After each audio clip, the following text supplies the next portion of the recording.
Now it's time for perspective on the programme. And how many times have you sat at home, perhaps even watching this programme, and thought, that's terrible, but there's not really much that I could ever do about it? Well, my guest today is one of those who's tried and succeeded to do something about it. He's the co-founder and Chief Policy Impact and Government Affairs Officer at Global Citizen. That's a group that's raised over $40 billion to fight poverty and other issues as well, such as climate change and inequality. Well, Michael Sheldrick joins us on the programme now. Thanks very much for joining us. I summed it up very briefly, but tell us a little bit more about what Global Citizen is and what you've achieved.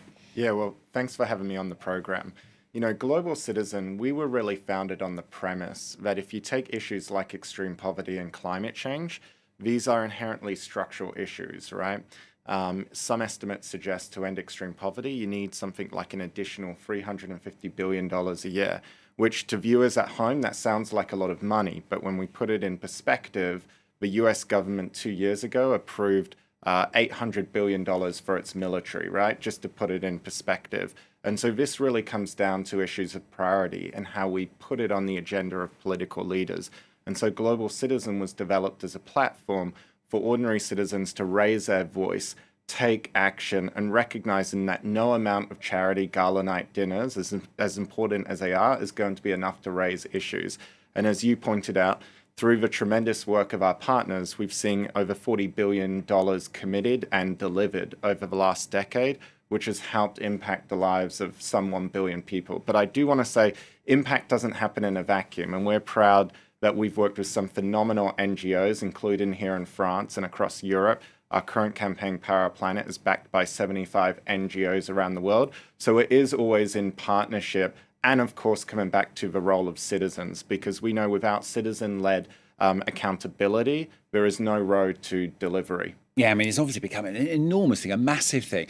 What you were saying there about citizens, you also encourage people, don't you, to think of themselves not necessarily as a Frenchman or a Brazilian or an American, but to think of them as global citizens, and therefore they can act for the planet rather than for individual states? Yeah, that's right. I mean, in this day and age, we saw through the pandemic, but increasingly we see with climate change, right? Whether it's our actions here in France or actions on the other side of the world, how they all have an impact here. You know, we're hearing a lot of statistics about increased migration as a result of climate change. And so for us, it's really about not just showing how these issues like climate change impact all of us, it's also giving concrete solutions. So for example, if you go on the Global Citizen platform right now, one of the issues you can take is calling on the World Bank to introduce something called debt clauses, which sounds very jargony, but it's essentially saying for small island nations who did little to contribute to the issue of climate change, if they face an extreme weather event like a hurricane, there should be an automatic suspension in their debt repayments so they can bounce back and recover. And this is something which institutions like the World Bank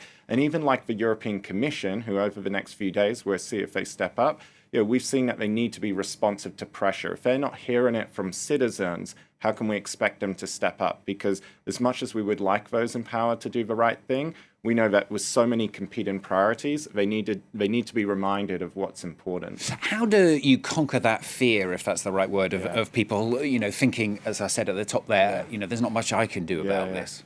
Yeah, I mean, if you look at Generation Z, there are statistics out there amongst young people, a phenomenal, or not quite a majority, but something like 47% say that they're disillusioned, right? This sense of apathy and really feeling like the future has nothing in store for them.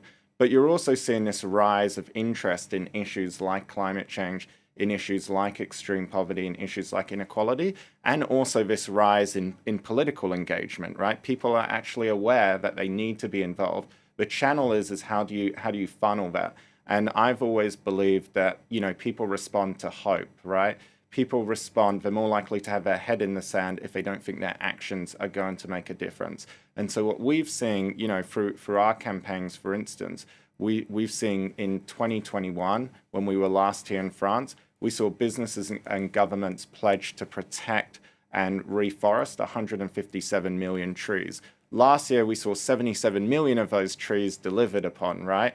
In large part to the great work of partners, NGOs around the world. The challenge is sharing that story to keep people motivated and show them that their voices do have an impact, whether that's through the Global Citizen platform or another platform. And what you're talking about partners, I mean, it's sort of perfectly illustrated this week, isn't it? Because you're here for this enormous global concert. Past some of it being set up this morning, in fact, on my way in. It's a huge concert this Thursday night. It's called Power Our Planet. You've got huge stars involved: Lenny Kravitz, Billie Eilish, people like that.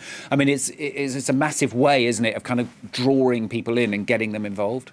Yeah, no, that's right. And look, we're thrilled to be back in Paris. President Macron, to his credit, is organising this summit. He's calling it a summit for a new global financial pact. He's the only G7 leader to host a summit on these major issues. So full credit to him. The question is will leaders deliver? And that's why with 76 NGOs and co-chaired by the phenomenal Prime Minister Mia Mottley of Barbados, who I think is one of the most inspirational leaders, we put together this campaign, Power Our Planet, Act Today to Save Tomorrow. And we're converging, as you said, in front of the Eiffel Tower this week to send a very clear message. Number one, we need governments to deliver on the promises they've already met. Number two, we need them to reform institutions like the World Bank so that they're able to respond to the challenges of poverty and climate change. And three, we just need more resources so that we can step up and help countries around the world in a just and fair transition. Is it really realistic? I mean, it's so ingrained, isn't it, the systems that we have. Trying to change them and that gear change is almost impossible, isn't it? Well, I think, Nelson Mandela said famously, it's always impossible until it's done. And then it seems like it was inevitable. And we've seen how quickly, we saw in response to the war in Ukraine, how quickly the West, resolved. I don't think anyone, when President Putin launched his illegal invasion of Ukraine, I don't think anyone expected the West to be so united in their response in aid and delivery. So we've actually seen how in extraordinary times, countries can come together. We saw this during the pandemic, where the West injected trillions of dollars in economic stimulus. So it's not a question that we can't do it, it's a question of will. And we've shown that we can do it. That same resolve we've shown with the war in Ukraine and this united response, now we need to step up and show that on the issues of climate justice. And it can be done, but it won't be done unless we use our voice.